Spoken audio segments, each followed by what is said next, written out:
কিন্তু আমি দেখতে পাচ্ছি কোরআন আর হাদিসের চোখ লাগিয়ে অধিকাংশ মেয়েরা জাহান্নামে যাচ্ছে। আমি বাঁচাতে চাই আপনাদেরকে।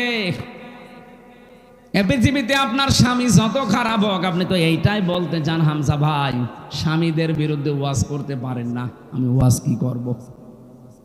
এদেশে আজ পর্যন্ত নারী নির্যাতনের মামলা আছে, পুরুষ নির্যাতনের কোনো মামলা নেই। আমরা যে কোন যন্ত্রণায় আছি এটা বোঝাতেও পারি না।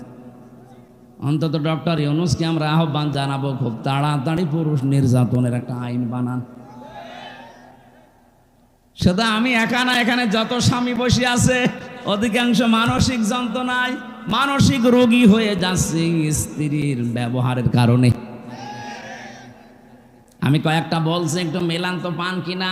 এটা তিরমিজি শরীফের হাদিস। আল্লাহর নবী বলেন, নেককার মহিলা দুনিয়াতে তো ওইটাকে বলা হয় যেটা 5 ওয়াক্ত নামাজ পড়ে, রমজানের রোজা রাখে আর কালো বোরকা পরে ঘোরে না। তিরমিজি শরীফের ভেতরে 4টা গুণ দেওয়া আছে। আপনি দেখবেন আপনার স্ত্রীর ভেতরে, আপনার মেয়ের ভেতরে, আপনার ভাবির ভেতরে 4টা পাওয়া যায় কিনা। যদি পাওয়া যায় তার জন্য জান্নাতের 8টা দরজা খোলা থাকবে। আর যদি 4টার একটাও পাওয়া না যায়, জান্নাত না জাহান্নামের 7টা দরজা খোলা থাকবে। 1 নম্বরে ইদা নাজারা ইলাইহা সাররাতুহু, স্বামী যখন তার দিকে তাকাবে সে স্বামীকে আনন্দ দেবে, হয় কথাবার্তা দিয়ে, ব্যবহার আচার দিয়ে, অভ্যর্থনা দিয়ে, যেভাবেই হোক স্বামীকে সে আনন্দ দেবে। আজ বাংলাদেশের দিকে তাকান, এইরকম মহিলা এখন ঘরে ঘরে নেই। এটা তো গ্রাম অঞ্চলের জন্য বুঝতেছেন না, এখানে এখনো ভালো মানুষ আছে। শহরের অবস্থা আরো খারাপ। স্বামী যখন বাইরে থেকে আসবে, ওর চেহারার দিকে তাকালে অর্ধেক ক্লান্তি দূর হয়ে যাওয়ার কথা না, আরো ক্লান্তি বেড়ে যায়। সম্মানিত মা বোনের, এটা হাসির খোরাকি না, এটা দুনিয়ার কাজও না, এটা আখেরাতের কাজ।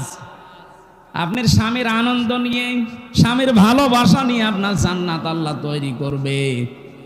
যখনই আসবে আপনি মনে করবেন দুনিয়ায় সব চাইতে বড় মেহমান আমার বাড়িতে এসেছে। নবীজির স্ত্রী উম্মে সালমা, না উম্মে মাইমুনা, হযরতে মাইমুনা রাদিয়াল্লাহু তাআলা আনহা, তিনি একবার সাজগোজ করে বাড়িঘর পরিষ্কার করে বিছানা পাতি চাদর বিছিয়ে তিনি অপেক্ষায় আছেন। এলাকার মেয়েরা এসে বলে, মাইমুনা কে আসবে আজকে এত সাজগোজ? হযরতে মাইমুনা বলেছেন, হে আমার এলাকার মানুষেরা, হে মহিলারা, এ পৃথিবীর সর্বশ্রেষ্ঠ মেহমান আমার স্বামী মুহাম্মদুর রাসূলুল্লাহ আজকে বাড়িতে আসতেছে। বলেন তো তাদের কাছে সবচাইতে বড় মেহমান ছিল তার স্বামী।